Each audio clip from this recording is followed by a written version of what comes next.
Nem todo silêncio é vazio. Alguns silêncios esperam. Esperam que alguém volte a escutar. Nos arredores de Jaraguá, Goiás, há uma estrada antiga que o mato engoliu quase por completo. Lá, entre troncos secos e raízes que lembram mãos, ainda existe o que sobrou da Fazenda dos Nogueira.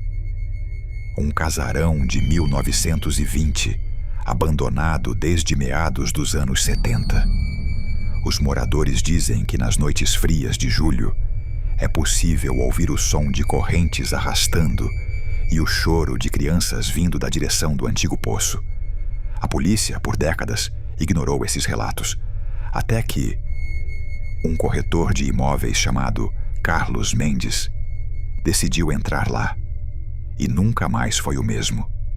Carlos trabalhava em Goiânia, avaliando fazendas e propriedades rurais. Um dia, recebeu um telefonema de Silvia Nogueira, uma herdeira de Brasília que queria vender as terras da família. Ela explicou que o local estava abandonado desde a morte do avô, Antônio Nogueira. Em 1974, um homem temido na cidade, acusado de praticar rituais estranhos. Ninguém da família volta lá, disse Silvia. E por que agora? Perguntou Carlos. Porque o inventário precisa ser fechado. Mas o senhor não deve ficar lá à noite. Nunca Carlos riu, achando que fosse superstição. Mas o tom dela soou mais como um aviso. A estrada até a fazenda parecia viva. O chão de terra se movia com o vento e a vegetação formava sombras humanas na beira da mata. Quando o carro finalmente parou, Carlos notou um silêncio total. Nem insetos, nem vento, somente o som metálico de correntes balançando no portão principal. No quintal, poço, coberto por tábuas velhas, com símbolos entalhados, círculos, cruzes tortas e algo que parecia uma serpente devorando a própria cauda. Carlos se aproximou e ouviu algo respirando lá dentro, fundo, ritmado, como um suspiro abafado pela terra. Deve ser um animal preso, murmurou, tentando se convencer.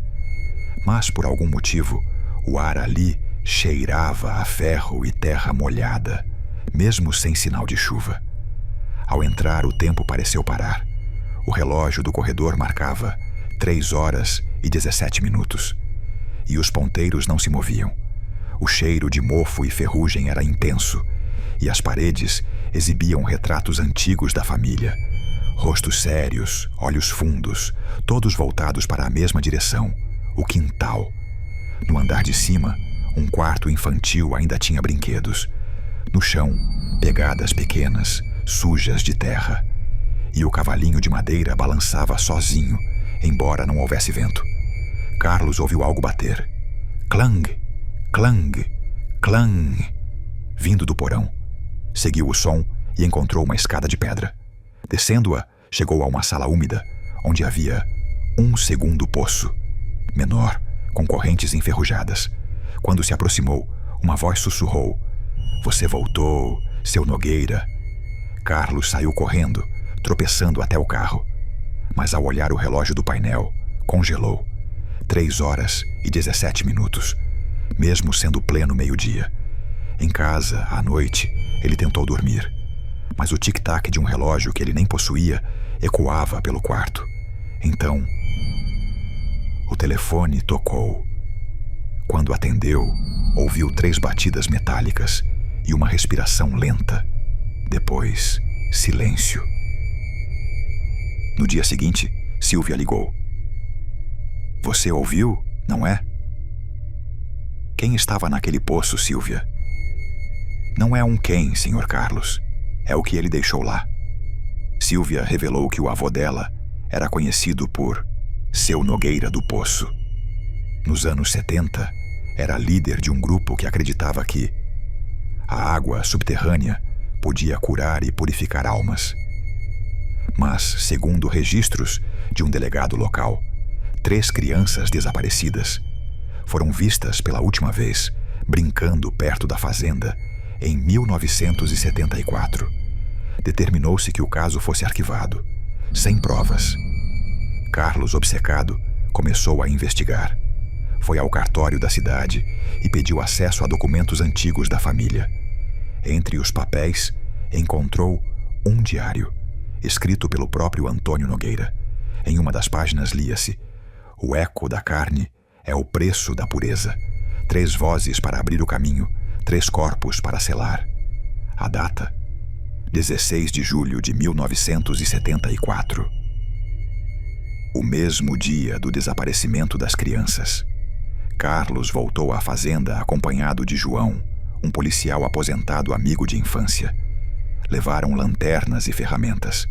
Ao descerem ao porão, as correntes do poço estavam partidas, como se alguém já tivesse aberto. O ar ali dentro era quase sólido, denso, com cheiro de enxofre. Iluminaram o fundo e viram ossos, 3 pequenos e um maior. Entre eles uma medalha religiosa com o nome São Nogueira. Chamaram a polícia, que isolou o local. Os exames forenses confirmaram: os ossos eram das crianças desaparecidas. E o maior, do próprio Antônio Nogueira. Mas o laudo trazia algo inexplicável. O osso maior tinha marcas de queimadura recentes, como se tivesse sido exposto ao fogo há pouco tempo. Depois do caso, a fazenda foi demolida. Mas o poço permaneceu, coberto com concreto e selado com cruzes de ferro. Mesmo assim, moradores relatavam que o chão tremia levemente. De madrugada, sempre às 3h17, Carlos tentou seguir a vida. Mudou-se para Goiânia, mas começou a acordar todas as noites no mesmo horário. O relógio da casa travava e o telefone tocava, sempre 3 vezes. Quando atendia, só ouvia água pingando. Certa noite, ele ouviu uma voz infantil perto da cama. Agora é sua vez de olhar lá embaixo. Meses após o caso ser encerrado, a fazenda foi oficialmente lacrada. O poço, coberto com concreto e cruzes de ferro, deveria permanecer intocado. Mas algo começou a acontecer. Moradores da região passaram a relatar um cheiro forte de enxofre vindo do antigo terreno.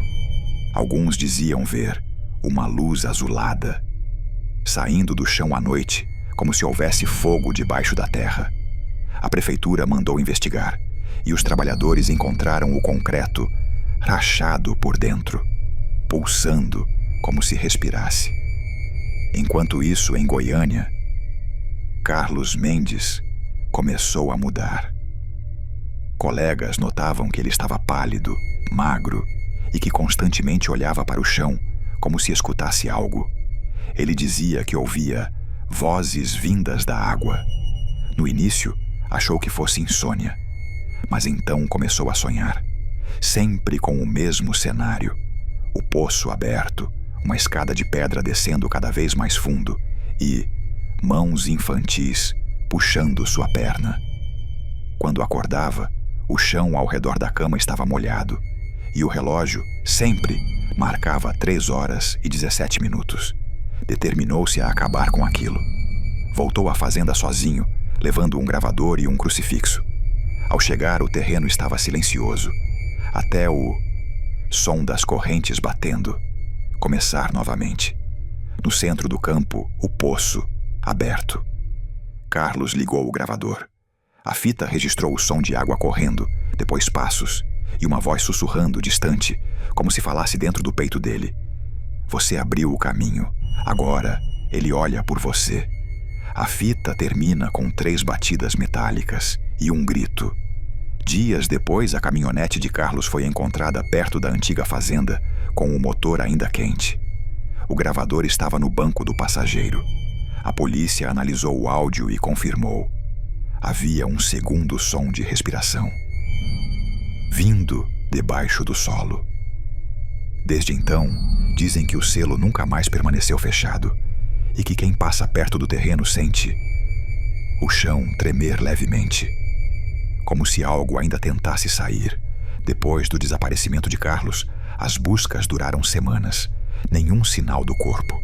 Mas os agentes que vasculharam o terreno relataram algo que nunca entrou nos registros oficiais: O chão do campo vibrava, como se algo lá embaixo estivesse vivo. O caso foi arquivado. A área da antiga fazenda foi cercada e considerada imprópria para a habitação.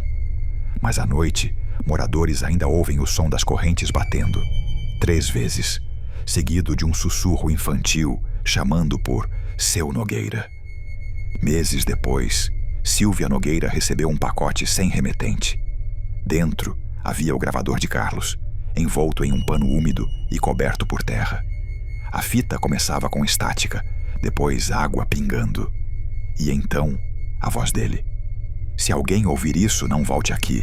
Ele está olhando, e agora ele tem o meu rosto.